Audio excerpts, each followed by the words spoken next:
Now that you've got breast cancer, are you scared about what the future might hold? How do you enjoy your life when your world has literally been turned upside down? Is the fear of dying always in the back of your mind? Well, today, I'm going to talk to someone special, and she's been living with terminal breast cancer for over a decade. She's the founder of the charity CopperFeel. She's the author and podcast host of Glittering a Turd. And I know she's an inspiration to so many of you. It could only be Chris Halenga. This is So Now I've Got Breast Cancer, the podcast for anyone who's just been diagnosed. I'm Dr. Liz O'Riordan, the breast surgeon with breast cancer, and I found out the hard way just how little I knew when I suddenly found myself in the chemo chair. It's why I wrote my book, The Complete Guide to Breast Cancer. There's a lot of bad information out there, and I want to guide you down the right path. So if you've got a question, this show will answer it for you. Getting a diagnosis of breast cancer can be terrifying. And one of the first thoughts that ran through my mind 8 years ago when I found a lump was, am I going to die? And it's often the first question my patients asked me when I told them they needed chemo. You could say it's a ridiculous question to ask, as we were all going to die at some point, but the fear is real. And this week's guest, Chris Halenga, has been living without fear for the last 14 years. She was diagnosed with stage 4 breast cancer when she was only 23, and she's achieved more in those years than many of us do in a lifetime. Today, she's going to share with us the lessons she's learned along the way about how to live life to the fullest. Welcome to the show, Chris. Hi, hello. Thanks for having me. I'm so glad to have you here. I know you're feeling your best at the moment. And I'm sure you've told this story hundreds of times, but for the listeners who don't know you, could you take us back to the beginning and how you were first diagnosed? Sure. It's actually sometimes good to be asked that question because even I sometimes forget and it's always a bit rusty. So it was in 2009, the summer of 2009, just before I had plans to go and be a 23-year-old and travel and work out what I wanted to do with my life. I went to GP because I'd found a lump, and it's quite a large lump and it's quite painful, and my other boob was not lumpy. So I went to GP and they said, well, this is very, very normal, very common for a young woman to have lumpy boobs. And I thought, that's plural. I've definitely only got one lumpy boob, but fine. I didn't really want to hear that I might have to have some other investigations I didn't want to see any concern on her face because I had plans to go away. So, I said, is there anything I can do to make it less sore and tender? And she said, evening primrose oil. And I thought, oh, okay, I think I can get that from Boots or wherever. I'll take some of that with me to China because I really wasn't sure where I was going to find that in China. And that was kind of it. And then whilst I was there, the pain and the soreness was getting worse. And, I can't tell if lumps unless they're getting bigger, but it was already quite big. And I figured it was probably not shrinking. And then came home for Christmas a few months later and decided to go back to a GP and have more of a checkup because I also needed to work out if I still wanted to stay on this mini pill, progesterone only pill, contraceptive pill. And I saw a different doctor this time, and it was a male doctor, and he said, well, we examined you about your boob 6 months ago, and I'm not concerned. This is still very much a you aged woman problem. So I'm not concerned, and you shouldn't be either. And then I had to go back for the third time because by that point I was waking up with bloodstained t-shirts because I had discharge coming out of my nipple. It's like this bloody orange colour. And then they finally referred me to the breast clinic. And even then, because I'd only just come off the pill, they just said, just come off the pill for a bit, see if that changed anything. The consultant, the surgeon who saw me said, so let's wait 3 weeks to see if anything settles. Obviously nothing settled. And then we went back and he said, okay, we can do a mammogram now and a biopsy. And well, we know what happened after that. I didn't get good news. And because I've been having this back pain as well, I thought I'd just put my back out when I was in China. on a night out. It turns out there was a tumour on my lower spine too. And by that point, I couldn't even bend down to pick things up. It was so painful. So their first thought was, since it's already spread, there's less of an urgency to make sure that we get rid of the boob or, eradicate the primary and look at what's causing you the most bother, which I am glad about because I really needed some radiotherapy to my spine. So I got that, and that really helped. And then I could start chemotherapy. But they weren't going to give me chemotherapy, actually. They were going to give me just tamoxifen tablets. I got a second opinion from the Royal Marsden, who thankfully said, "You're young, you're strong, you can handle this chemotherapy, and then we can shrink this tumour and get it out of you later this year, and then go from there." So that's what we did. Yeah, that's my diagnosis story in a nutshell, basically. It's quite a story. And looking back, how do you now feel about that time, now all these years have passed? Well, it was obviously the catalyst to me wanting to educate people about how they need to not just believe when a doctor says it's normal for you, you should know what's normal for you. Mm. And I wish someone had said to me, just get to know your body from whatever age, young age, when I started to get boobs, basically. And if anything changes, we can talk about it and do something about it. And because I wasn't ever told that, I went into that GP's room thinking whatever they say is right.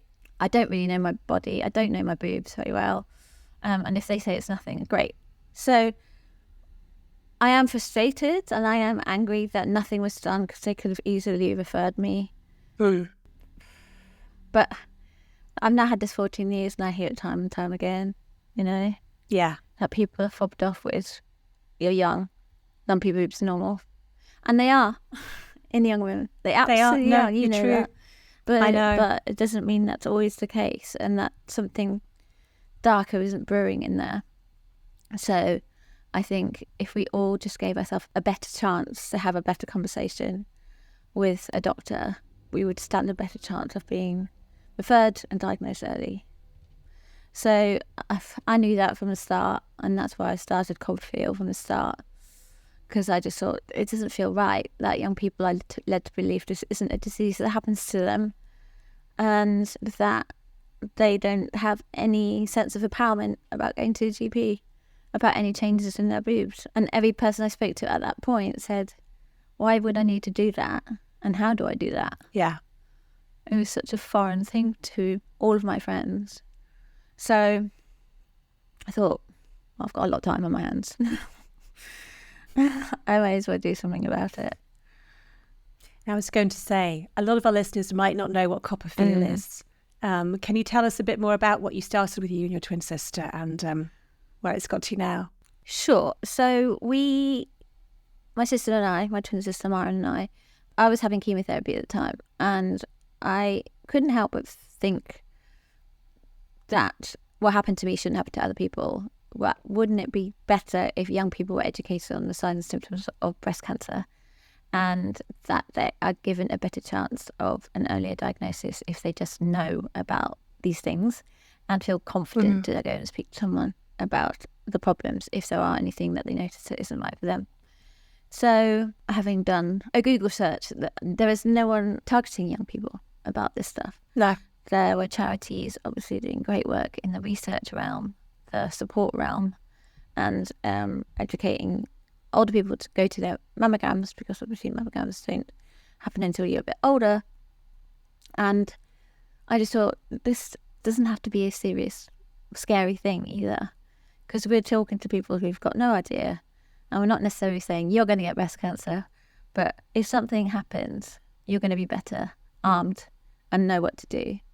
And so that's what we wanted for everyone, all of our friends and all of our peers and all the people that we then started going to at festivals, because that's where Copperfield started, was in a field at a student-only festival where we started talking to people about their boobs and whether or not they checked them in a very brash, no bullshit way. I just, But I think you have to be, you don't really you? do, but I just don't even think I'd have the bollocks to do it now. But back then, I was just like, no, nothing matters. Like, this Yeah. is so important. This is so important. And I don't want to be angry and frustrated for the rest of my life about what's happened to me. Yeah. I would prefer to funnel that into something that might be really useful and it might have longevity. There may be another better solution that comes along. Great. I don't think we are necessarily the ones that are going to solve the problem, but we can try. Yeah. I've got to ask, did you check your breast regularly before you were diagnosed? Because I never did. No, I did. No. I think no one teaches us. We're not taught it at schools. We're not taught at university. My mum never taught me. I think that's why Copperfield... I remember seeing Copperfield at Latitude thinking this is fantastic. All these young girls are going in, learning what to do, getting their glitter. It really is life-changing. It's amazing what glitter can do. Oh, I know. More glitter. We'll come back to glitter later. But we've had a lovely voice note from Anjali who sent in this. What advice would you give to someone who is newly diagnosed with stage 4 breast cancer? Oof. Okay. I was really lucky that when my breast surgeon said to me, okay, so last week I told you it was breast cancer in your breast, but today I need to tell you that it's actually in your spine as well, which makes it incurable. But he never said, that's it, your life's over, thankfully. Wow. I'm glad he didn't. I hope no one does that because that's such a shocking thing to hear. But I didn't ask him about my prognosis because I didn't really know the word that well.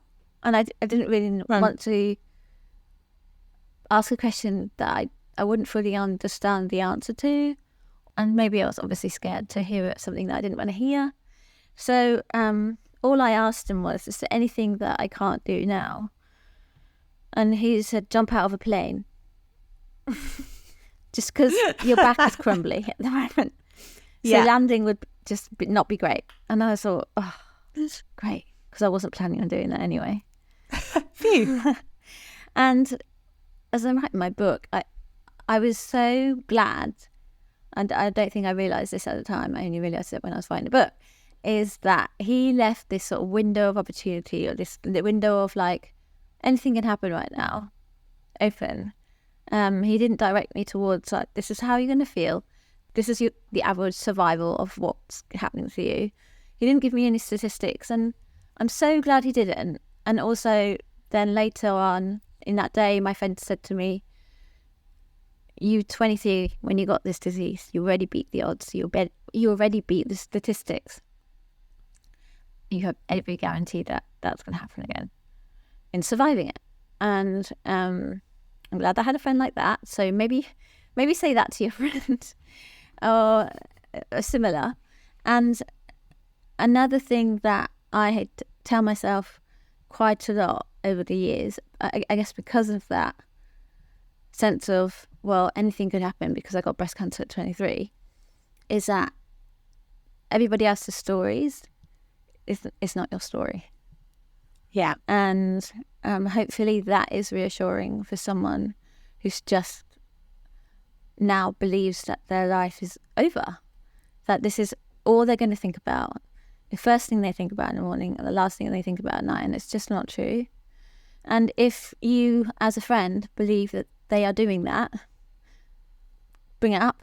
And they might not be. They're like, well, actually, I was just thinking about how I'm going to get my kids to school tomorrow, or like how I'm going to do this or that. And they might reveal something that might be really helpful for you to do for them. Because some people are really crap at asking for help. Yes. Are you? Yeah, I am. But I'm getting better. I'm definitely getting better. And it's hard, isn't it? It's just those like chores, house chores and stuff. Like you just don't want to feel like someone else has to be your carer. But like caring's caring. Caring means someone gives a shit about you. So I just let them now. Quite like it. I dreamed of having a fairy to come and clean my sheets when I had night sweats. But I think, God, no one would want to clean my dirty, sweaty sheets. But actually, they would if you asked them. Okay, that is one thing I haven't asked my friends to do yet. And I'm having really... Right, that's next on your list. Yeah.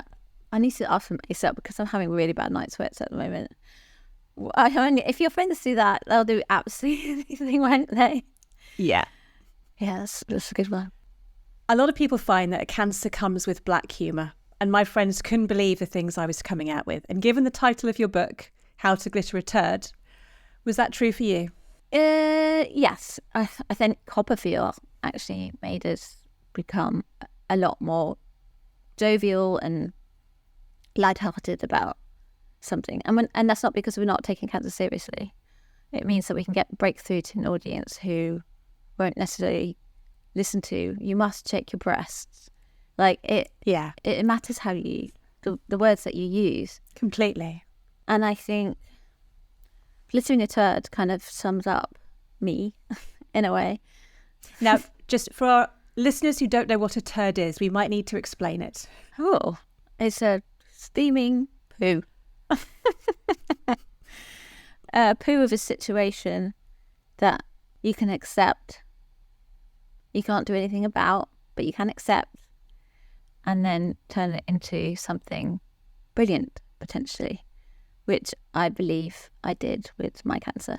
And I'm absolutely not saying that everyone should turn it into, a crappy situation into a charity or some kind of lifelong purpose. But if you do, that's really great.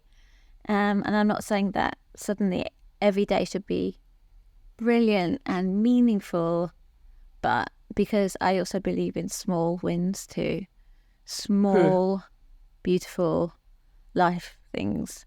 And if you can notice those, then you're doing really great. Really great. But yeah, my turd was cancer, and I glittered it by finding a purpose I never thought I would. Finding myself amongst it all. I mean, I know I was only 23 when I was diagnosed, so I was naive to think that I'd know all that stuff at 23 anyway. But, cancer shone this massive light on a new Chris, a happier Chris. And I can't argue with it. I wouldn't change anything. Absolutely wouldn't change anything.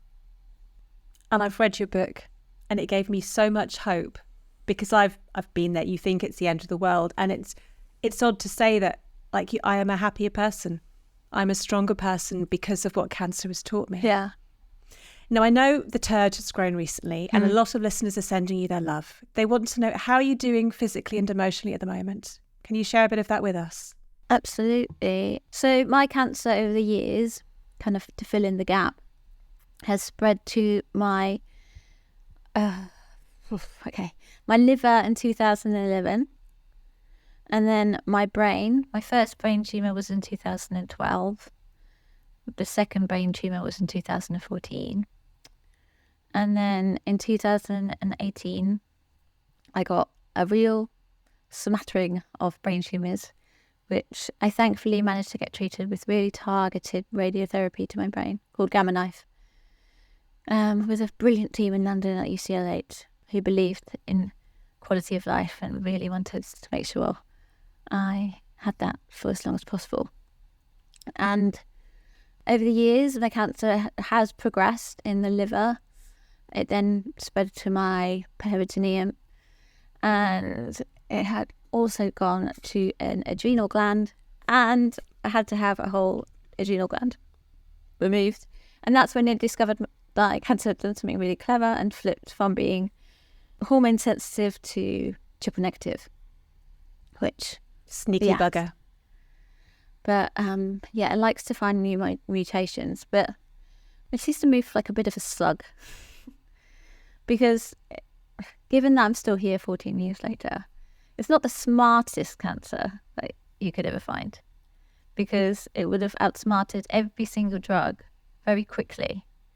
And thankfully, my cancer didn't, or the treatment just happened to work super well. Some of them, not all of them. I know you're on palbociclib, and that really didn't do much for me. Yeah. So there's one chemotherapy drug, oral chemotherapy, called capecitabine, and that is the one that gave me the longest time just not having to be in hospital that much and just living life. So that was almost 4 years I got out of that. And then since then, it's kind of gone a bit more higgledy-piggledy.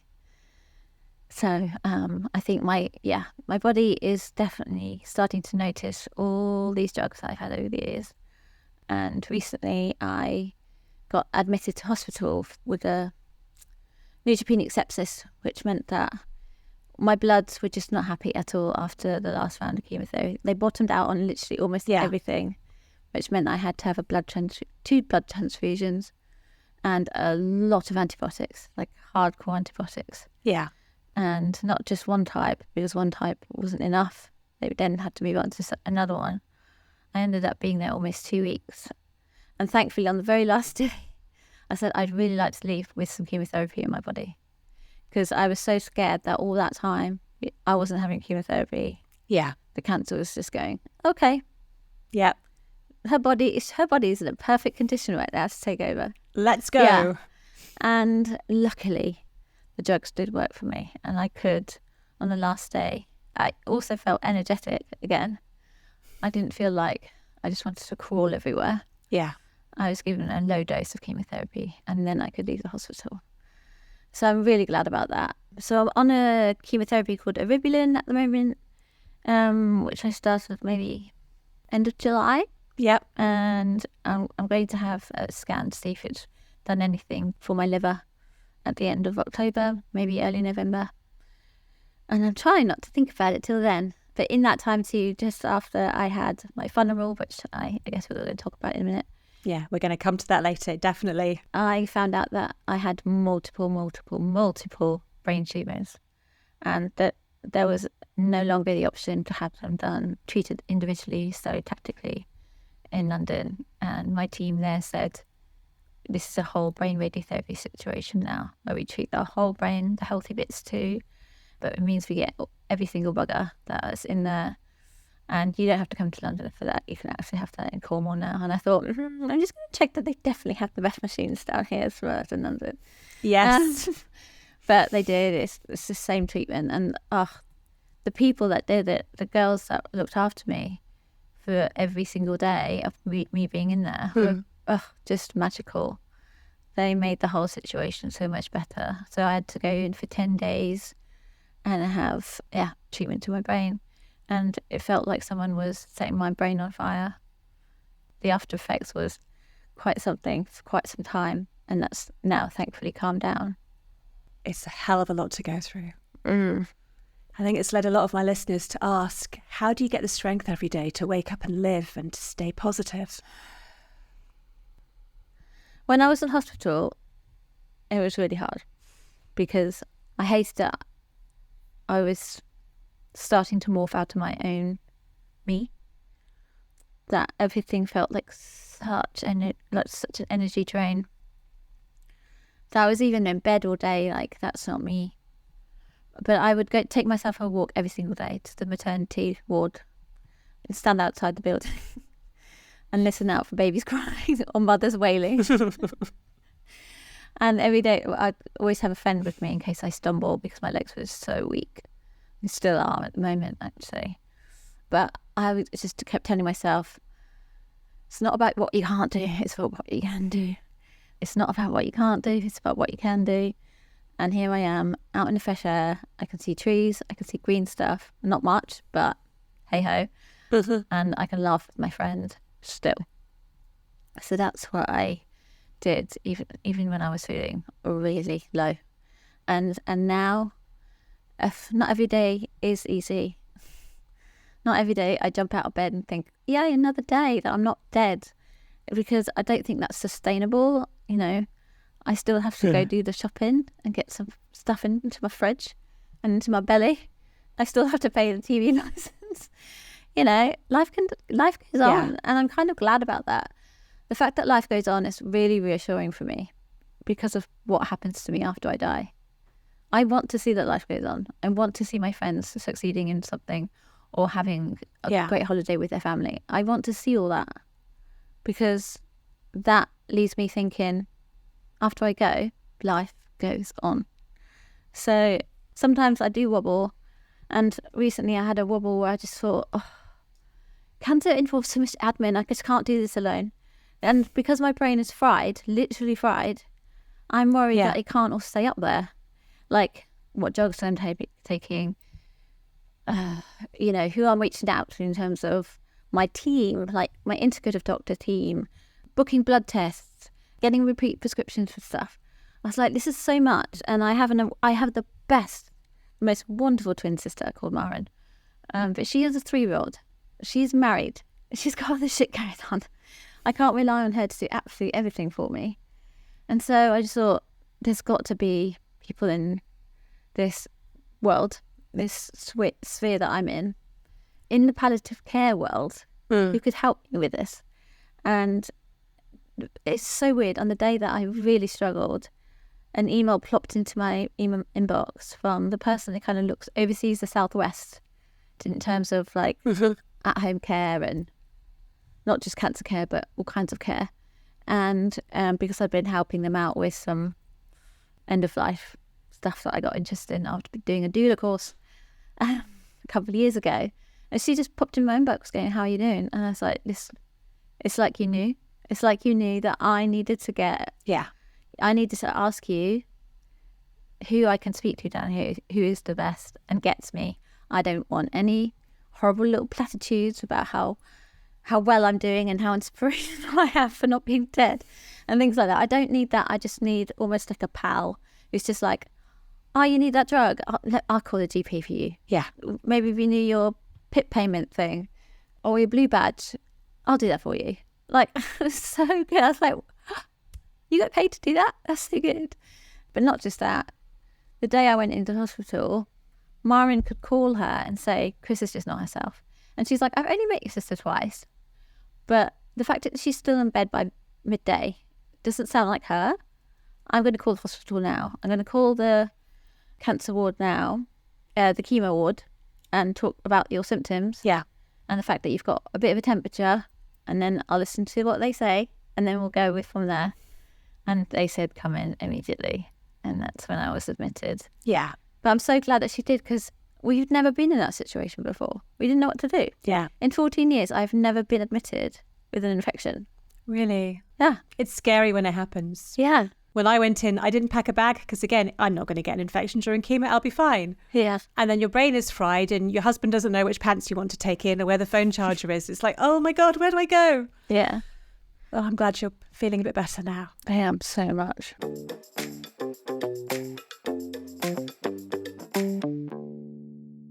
I'm Vic Hope, and I'm the host of Bookshelfie, the podcast that asks women with lives as inspiring as any fiction to share the 5 books by women that have shaped them. From actors to politicians, writers, artists, fashion and interior designers, chefs, singers, and even a former Spice Girl, we have some incredible guests you do not want to miss. Join me on Thursdays for reading recommendations, intimate conversations, and a whole lot more. Listen and subscribe to Bookshelfie by the Women's Prize in partnership with Baileys, wherever you get your podcasts.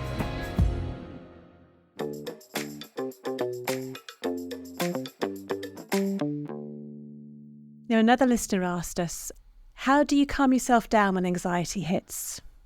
Good old breath work and taking a walk on the beach.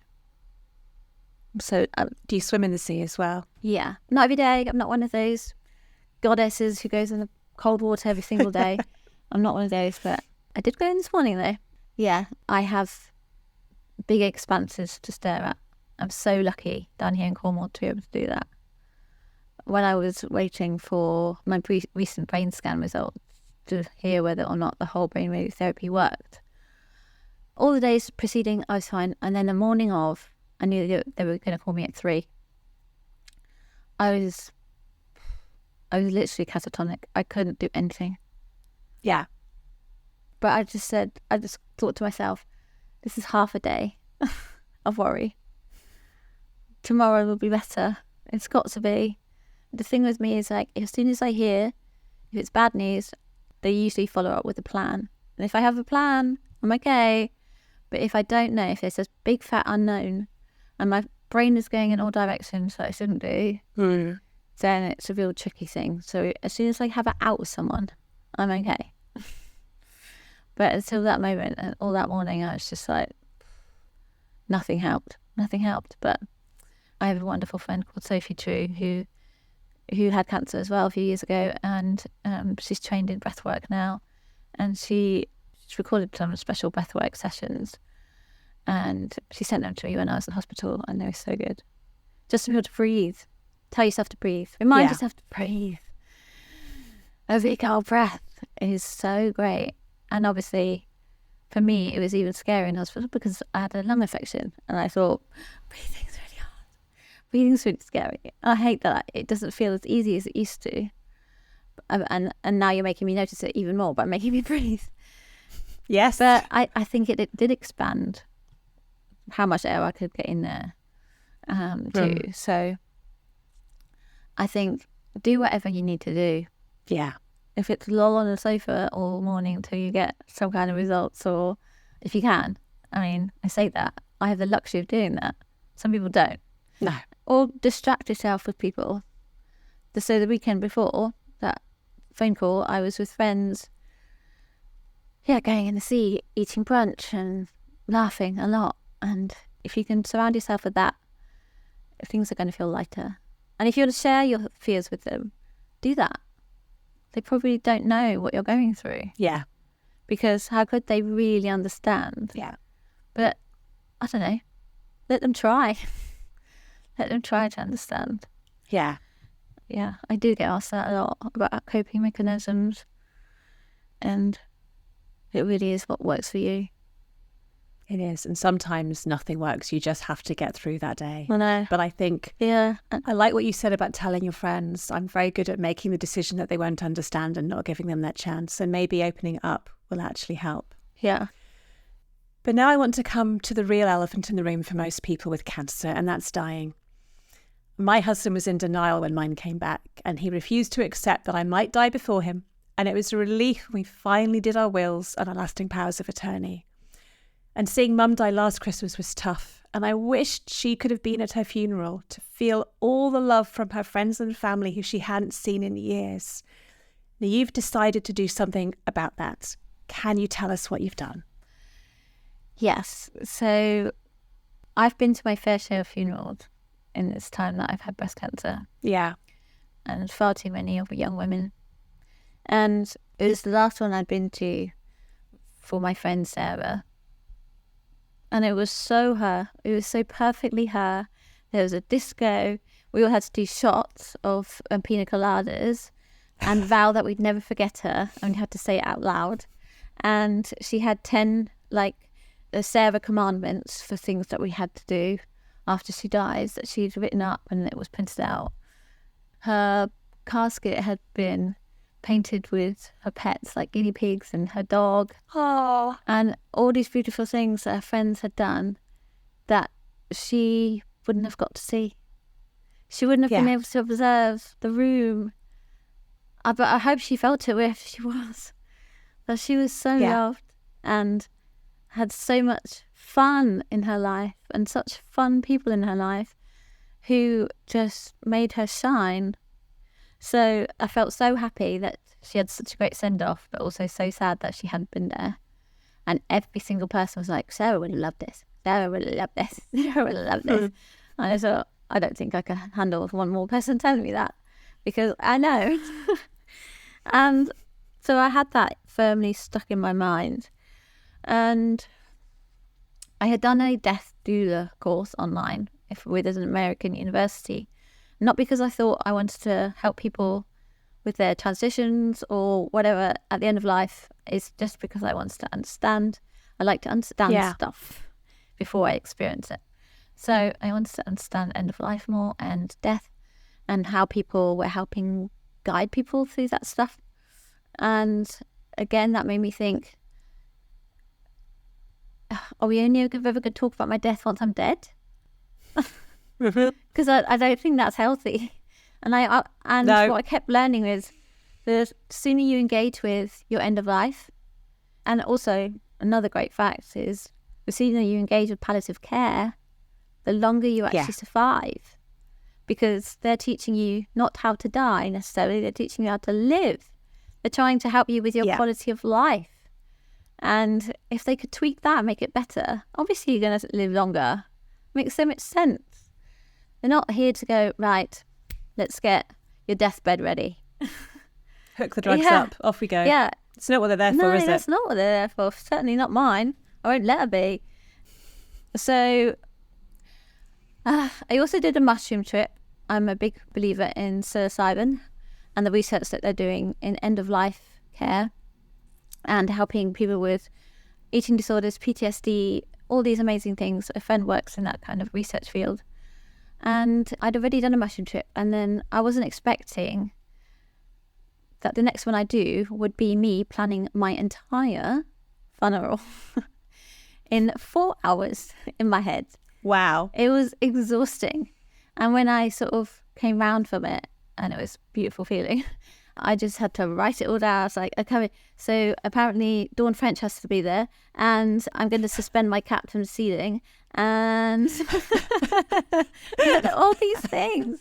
I mean, I don't think I would have come up with some of the ideas that actually happened had I not had this amazing psilocybin journey. So after that, I wrote it all down, and obviously spoke to Maren, and I said, I think I need to do this. I need to do this. And even if I get challenged around, but you're not dead yet, or you're not looking like you're about to die, it's not about that. It's about celebrating all life, all the people's lives that are there, my life, and having the opportunity to show my gratitude for all of that. And it wasn't about someone just saying, Chris was really good at running a charity and all this stuff. Like, I didn't necessarily need to hear that. It was great when someone did go through my career, but it was about, she loves food. Like, she has such joy in her face when she eats food. Like, I was like, I love that you said that, because I do. I really love food. And it's all these little things that people had observed about me that they've never said, but they said that day. I love that. Just being in a room full of love. It was so powerful. It's like I was going to explode out of that cathedral. And I decided to do it in a cathedral because I'd actually been to a silent disco night / rave in that cathedral for New Year's Eve. Wow. A few months before. And I thought, this is such a beautiful building. I'm not religious, but this is such a beautiful building, and it honours such joy. Like, I just thought, I don't think you have to be religious to enjoy and really respect these ancient buildings. And so I thought, I think I want to have it there. I mean, it's just a cathedral. It's not like massive, is it? But I mean, it is. And so I started planning locations, but it's the Dawn French thing that I just thought, I've just got to ask her. I've just got to ask her if she can be with Vicar of Dibley. Yeah. And we'd met a couple of times already. She lives in Cornwall. She's wonderful. And I said, Dawn, I really need to ask you something. She's like, I really don't have time to meet you. I'm writing this book at the moment, but I'll happily do a Zoom chat with you. And as soon as the words came out of my mouth, I regretted it. And I just wanted to shut my laptop and go, I can't believe I've just fucking done that.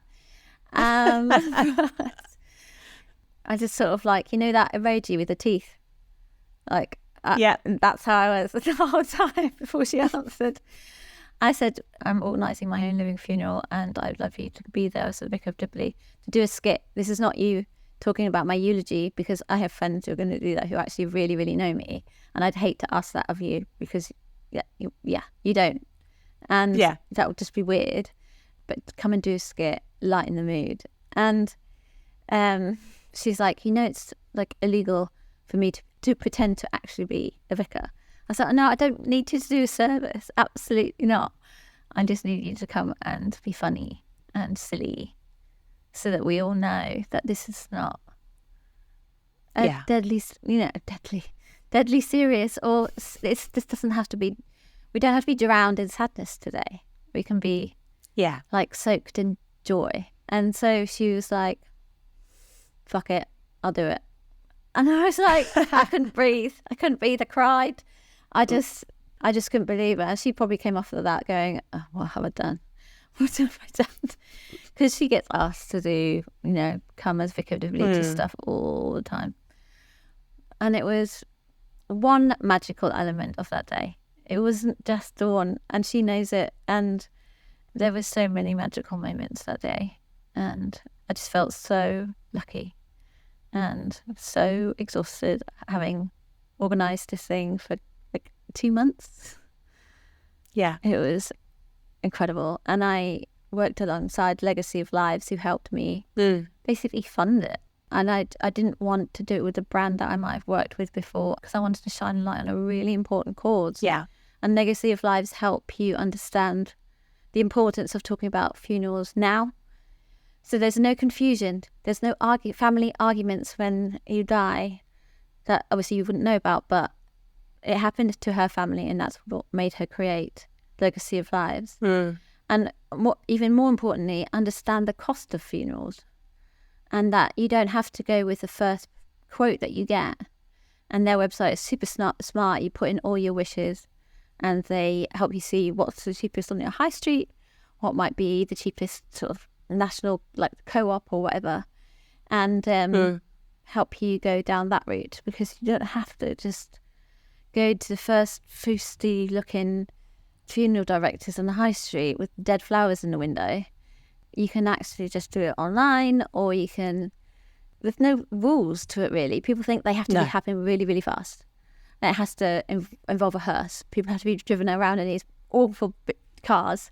None of that is true. So I'm glad that Rebecca started Legacy of Life, so people understand that better and are better educated, and hopefully feel lighter because of it.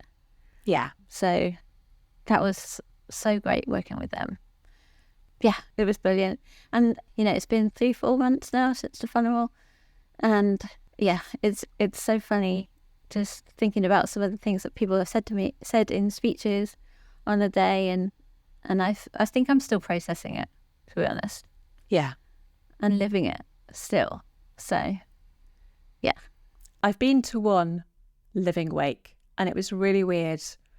He'd had sarcoma and he was in his 60s, and it was really, really strange being in that room. But actually, I knew I wasn't going to see him again, but I saw him when he looked well and when he looked happy, and he was surrounded by love. And it was just such a wonderful thing to do. And like, Mum never talked about her funeral. She said, I'll know when I'm dying, and it was too late. And I think it's so important that you realise you can have what you like. Yeah. And you don't need to wait until you're gone to celebrate your life with the people you love. Yeah. And I have to say, you looked amazing. Can you tell us what you were wearing for the listeners who haven't seen the pictures? It was actually a Cher-inspired jumpsuit with like silver tassely bits coming off it.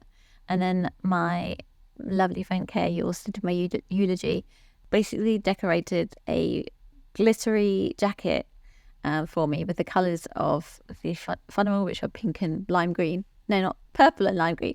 And she'd customised it and made it look really extra. And on the back of my jacket, it said, Yodo, you only die once. Love it. Yeah. I loved wearing that. That was great. And you had glitter on your head as well, didn't you? Yeah, I covered my entire head in glitter, which was fun to get off at the end of the night. I bet. We need more of that.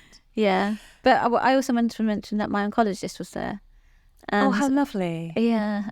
And I think since then things have, like, he gets things. I mean, I have him as my oncologist because he understands partnerships. He understands what a patient means when they want to really concentrate on quality of life. He listens. He understands it. And I think he understands my quality of life more than most. And I hope it helps him in all future patient conversations and consultations where he just thinks, what matters to you?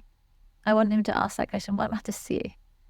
And they can have those conversations about end of life, because I think a lot of oncologists are scared of having those conversations as well. And they're having them potentially too late.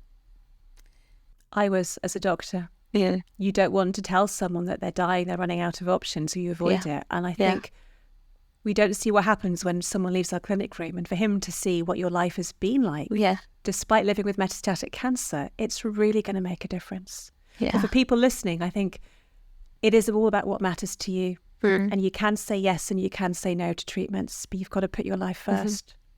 Yeah. And if you can work on that relationship early, then when the time comes, you're not having to bumble through and kind of go, can you just be honest with me? Because it's so, I mean, when I say that so easily, but I'd be terrified to sit in front of someone and go, tell it to me straight. Is this treatment worth doing, or can I go home, enjoy my life for as long as possible, not attached to something in hospital? Is that worth doing? Should I be doing that? Yeah. And then she, whoever, might say yes or no. It's totally up to you. And then at least he might be too scared to say, but at least you have gone there together. Yeah. So, yeah, he wrote, because I gave everyone the opportunity. I bought my cardboard casket already, and I had it in the cathedral for people to write messages on. And I mean, the more drunk people got, the more naughty it got. But thankfully, my oncologist wrote it early on in the night, and he wrote, "You're not getting in here anytime soon. I'm going to try my best." Love that. Yeah. Love that. I'm very lucky. Now, before we go, because I could speak to you for ages, and thank you so much for sharing your story and hopefully allaying some of the fears of anyone listening. But if there was one message you could give our listeners to help reassure them that what you think is the worst isn't actually the worst, what would it be? Well, I thought having whole brain radiotherapy was going to be the worst of the worst. And I put that off for 5 years before I just couldn't go any further. Wow. But now that I'm here having this conversation with you about it has made me think maybe it wasn't the worst of the worst of the worst. And I think it would have been helpful to hear that as well from someone who's been through it. I think since that's quite fresh in my mind, I'm going to go with that. Thank you so much, Chris, for being the guest today. It's been an honour to chat to you. And you. Thank you.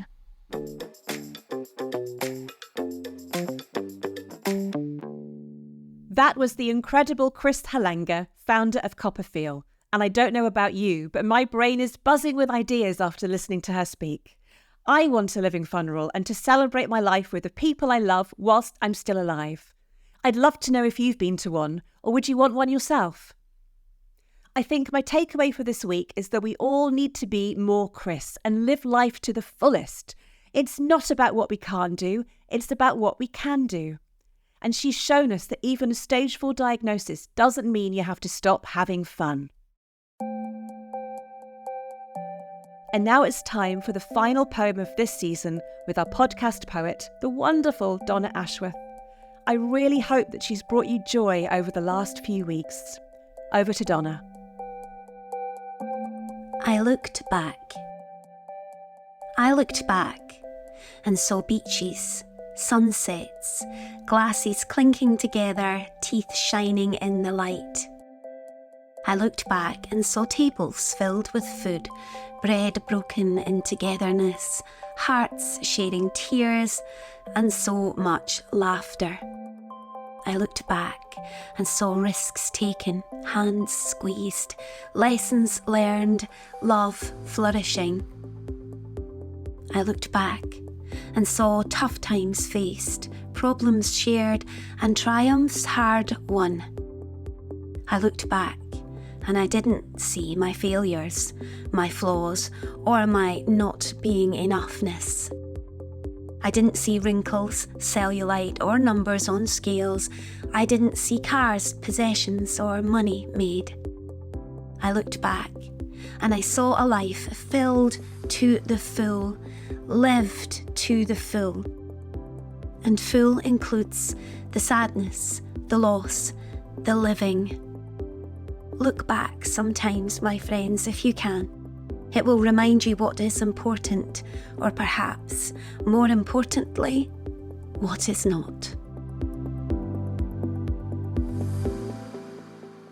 That was Donna Ashworth reading I Looked Back from her new book, Wild Hope. And I think that's my favourite poem from the season. What was yours? If you want to read more of Donna's work, or learn more about today's guest Chris Halenga with her book, podcast and charity, or you want to plan your own funeral or funeral with Legacy of Lives, you'll find all the details in the show notes. And if you've got a breast cancer question you want me to answer, please get in touch. And that brings us to the end of our first season of So Now I've Got Breast Cancer. I want to say thank you to all my brilliant guests, to our incredible poet Donna Ashworth, and of course to you. Thank you for listening and for trusting me with all your questions and stories. I've really enjoyed making this, and it's been so moving to hear how the podcast is helping you, so keep your feedback coming. Whilst I'm prepping season 2, I'm going to release some of my favourite interviews from my old podcast, Don't Ignore the Elephant, and I think you'll find them really useful. I'm Dr. Liz O'Riordan. Thank you so much for listening, and I'll see you next year.